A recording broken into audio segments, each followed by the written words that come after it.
तो आज का जो हमारा शेयर रहने वाला है वो है Cochin shipyard limited. Share literally आज क्रैश कर चुका था, 5% की गिरावट है आज सिंगल डे पे। अब यहाँ पे अगर आप 1 मंथ में देखोगे तो शेयर अपने ऊपरी लेवल पे काफ़ी अच्छा 1500 के ऊपर सस्टेन कर रहा था, बट वहाँ से एक बड़ी गिरावट हमें आते हुए देखने को मिल रही है शेयर में। अब यहाँ पे अगर आप इसको लॉन्ग टर्म परस्पेक्टिव से चेकआउट करोगे तो 5 साल में शेयर ने 637% का बहुत ही शानदार रिटर्न दिए। शेयर यहाँ पे एक मूवमेंट आता है एंड पहुँच जाता है अप्रॉक्स 2800 तक, फिर वहाँ से क्रैश कर जाता है। शेयर क्रैश करने वाले एक लेवल्स पे बैठा हुआ है फ्रॉम लाइक वॉट अप्रॉक्स 1 से 2 साल तक हो गया, 2024 से बैठा हुआ है वही 1300-1400 के लेवल्स पे, वही लेवल्स पे बैठा हुआ है शेयर। और यहाँ पे कोई बड़ी मूवमेंट नहीं है। वो जो पहले का जो लेवल्स था, पहले के जो हाई लगाए थे अप्रॉक्स 2800 का, उस हाई को अभी भी टच नहीं कर पा रहा है। अब यहाँ पे इतनी बड़ी गिरावट जो आज हमें देखने को मिली 5% का, इसके पीछे का रीज़न अंडरस्टैंड करो पहली चीज़ तो। अब यहाँ पे अगर आप आओगे तो यहाँ पे गवर्नमेंट स्टेक सेल की है, ओके। कितना स्टेक सेल की है, कितने प्राइसेस पे, थोड़ा अंडरस्टैंड करते हैं। Government to sell 5% stake in Cochin shipyard at 1400 rupees share, 1400 पर share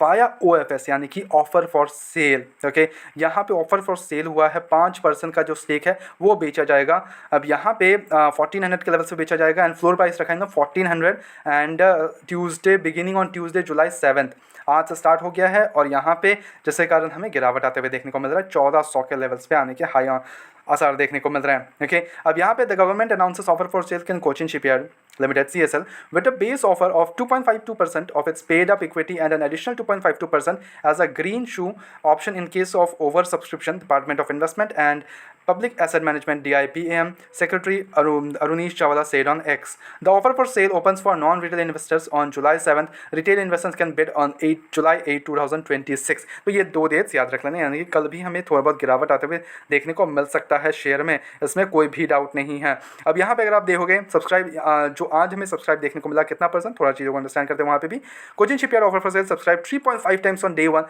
government invokes full green full green shoe option. Retail investors employed to bid on July 8 as non-institutional currency. She strong demand for state-run shipbuilders stake sale. यहाँ पे stake sale में काफ़ी अच्छा हमें response देखने को मिल रहा है, 3.5 टाइम्स ओवर सब्सक्राइब हो चुका है, ये काफ़ी अच्छी न्यूज़ है। एट द सेम टाइम अगर हम देखें तो ये एक मेन रीज़न बना जिसके कारण हमें गिरावट आते हुए देखने को मिल रही है। And I am damn sure कि लाइक 1400 के लेवल्स को टच कर जाएगा, उसके बाद हमें फिर से रिवर्सल आते हुए देखने को मिल सकते हैं। बिकॉज हमेशा ऐसा हुआ है कि ऑफर फॉर सेल के बाद एक अच्छी रैली हमें देखने को मिली है अपने इनिशियल लेवल से, और बिकॉज वहाँ पे खरीदारी होती है काफ़ी ज़्यादा। अब यहाँ पे कंपनी के फंडामेंटल्स की बात कर ले हम तो देखो, शिप बिल्डिंग इंडस्ट्री है, okay, and it is one of the leading ship building and repairs yards in India.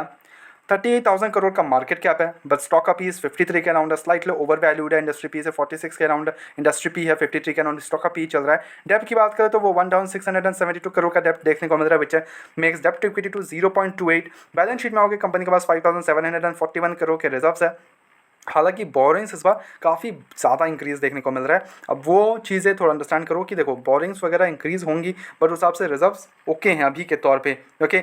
तो अभी डेप्ट के कारण फेलियर के चांसेस तो बिल्कुल भी नहीं है, ये चीज़ अंडरस्टैंड कर लो, ओके। अब आते हैं कंपनी के मार्जिन पे, 16% का मार्जिन मेंटेन कर रही है। प्रॉफिट ग्रोथ अभी नेगेटिव है, PG ratio 1.32 slightly over valued है। पेट्रोल स्कोर 4 के अराउंड है। क्वार्टर रिजल्ट्स की बात कर ले तो जो सेल्स है कंपनी के वो 1758 करोड़ से 1484 करोड़ देखने को मिल रहा है। ऑपरेटिंग प्रॉफिट 266 करोड़ से 310 करोड़ जंप है। But at the same time एक चीज़ पे अंडरस्टैंड करो, जो इनके सेल हैं इस बार वो हमें डिक्रीजिंग मोड देखने को मिला था for the March quarter, but operating margin काफ़ी अच्छा इंप्रूवमेंट देखने को मिला, जिसके कारण जो ऑपरेटिंग प्रॉफिट है उस पर जंप आते हुए देखने को मिल रहा है। वही नेट प्रॉफिट 287 करोड़ से 276 करोड़ आते हुए देखने को मिल रहा है, बिकॉज बट टैक्स ज़्यादा देना पड़ा, तो जिसके कारण एक हमें इनके जो नेट प्रॉफिट्स है उस पर गिरावट आते हुए देखने को मिला था। बट यहाँ पे सेल्स गिर रहे हैं कंपनी के, बट मार्जिन्स कंपनी के काफ़ी अच्छा इंप्रूवमेंट पे 21% का देखने को मिल रहा है, और वही अर्निंग पर शेयर 10.92 से 10.51 होते हुए देखने को मिल रहा है। अब यहाँ पे इन्वेस्टर्स की बात करें तो 67% का जो स्टेक है वो प्रमोटर्स का अभी सेल हुआ है, 5% का स्टेक। और यहाँ पे FIS की एंट्री ज़्यादा देखने को मिलेंगी, 2.74 से 3.10, और वही DIS के पास 6.05 से देखने को मिलेगा आपको, जो कि पिछले ईयर को 6.47 का था क्वार्टर दिसंबर में। यहाँ पे पब्लिक के पास 22% का स्टेक देखने को मिलेगा। तो देखो, अगर डाउट में हो कि क्या खरीदे कि नहीं खरीदे, तो सिंपल सी बात अंडरस्टैंड करो, 1400 का फ्लोर प्राइस है, वहाँ से एक अच्छे फिर से हमें जंप आते हुए देखने को मिल सकता है। तो ये नहीं होगा कि बहुत ज़्यादा गिर जाए शेयर, ओके। अब चीज़ अंडरस्टैंड करो कि ये नहीं कि आप ओनली कोचिन शिपयार्ड है आपके पास, there is Garden Reach ship builders, there is Mazagon dock ship builders, वहाँ पर भी अच्छा है। बट डिफेंस सेक्टर को छोड़ना नहीं है कैसे भी, समझ लो बात को। अगर आप ऑलरेडी इन्वेस्टेड हो शेयर में तो गिरावट में ऐड करने की कोशिश करो, ठीक है, नो डाउट इन दिस, काफ़ी अच्छा शेयर है, गिरावट में ऐड करने की कोशिश करो, ना कि किसी भी आप तेज़ी में इसको खरीदने जा रहे हो, ऐसा काइंड ऑफ ऑफ गिरावट, जैसे 5% गिर गया तो आप इसमें थोड़ा बहुत ऐड कर लो। अगेन कल अगर गिरता है तो अगेन थोड़ा सा बहुत ऐड कर सकते हो। तो इससे क्या होगा, आपका एवरेज प्राइस है वो काफ़ी ज़्यादा डाउन आते हुए देखने को मिलेंगे। जब बुल रन आएगा या फिर रन आते हुए देखने को मिलेगा तो वहाँ पे काफ़ी अच्छा आपको प्रॉफिटेबल देखने को मिल सकता है। आपके पोर्टफोलियो में वो चांद लगा देगा। बस एक जंप चाहिए और वो जंप रिजल्ट्स के बाद हमें देखने को मिल सकता है, बिकॉज इनके जो क्वार्टर रिजल्ट्स है उसमें काफ़ी अच्छा जंप आते हुए देखने को मिल सकता है। 188 करोड़ का नेट प्रॉफिट से अगर ईयर ऑन ईयर एक अच्छा हमें नेट प्रॉफिट प्रोवाइड कर दी कंपनी तो हमें काफ़ी अच्छा रन देखने को मिल सकता है शेयर में। ये चीज़ याद रख लो, समझ लो बात को। वो उसके लिए हम वेट कर सकते हैं। अब रिजल्ट्स का अनाउंसमेंट हुआ नहीं है, कब जब तक जैसे रिजल्ट्स आ जाएंगे we will surely update you just have to subscribe the channel. हालांकि हमारी तरफ से कोई बाय एंड सेल कमीशन बिल्कुल भी नहीं है, ओनली सजेशन है। तो please take it as a suggestion, अपने एजुकेशन पर्पस के तौर पे वीडियो को देखो। गो अहेड और research as well and then make the investments. Blindly किसी विश्वास करें इन्वेस्टमेंट्स ना करें। ऐसे रेगुलर अपडेट्स के लिए चैनल को सब्सक्राइब कर लो, वीडियो को लाइक कर लो। मिलता है नेक्स्ट वीडियोस में।